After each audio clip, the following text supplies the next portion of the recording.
ஆனால் உண்மையாகவே டிஎன்பிசியில் யாரை போடணும்னா எந்த சார்பும் இல்லாத ஓய்வு பெற்ற உயர்நீதிமன்ற நீதிபதிகளை தான் அதில் போடணும். அப்படிலாம் போடுறது இல்லை. அதிமுகவினுடைய ஆதரவு பெற்ற வழக்கறிஞர்கள் உள்ளே வருவாங்க. பல பேர் அப்படி இருக்காங்க. நீங்கள் அந்த லிஸ்ட் எடுத்து பாருங்கள்.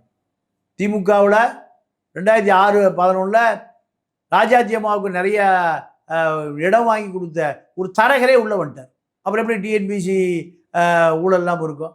பலமுறை டிஎன்பிசி அந்த வினாத்தாள் வெளியே இருக்குது. பலமுறை வழக்கு கடைசியில் ஒன்றும் இல்லாமல் போயிடும். டிஎன்பிசி என்பது தமிழ்நாடு அரசு தேர்வா அதிகாரிகளை, குரூப் 1 அதிகாரிகளை, குரூப் 2 அதிகாரிகளை, குரூப் 3 அதிகாரிகளை, குரூப் 4 அதிகாரிகளை, ஒரு அரசை இயங்குவதற்கான அதிகாரிகளை உருவாக்குற இடம். அங்கேயே ஊழல் இருக்குன்னா அது இப்படி இந்த அரசு ஊழல் இல்லாமல் இயங்கும்? அங்கெல்லாம் ஒரு அதிகாரி பல கோடிகளை கொடுத்து அங்கே அந்த பதவிக்கு வர்றாருன்னா அப்போ அங்கே பல கோடி லஞ்ச லாவணிய ஊழல் செய்வதற்கான முகாந்தரம் இருக்கு.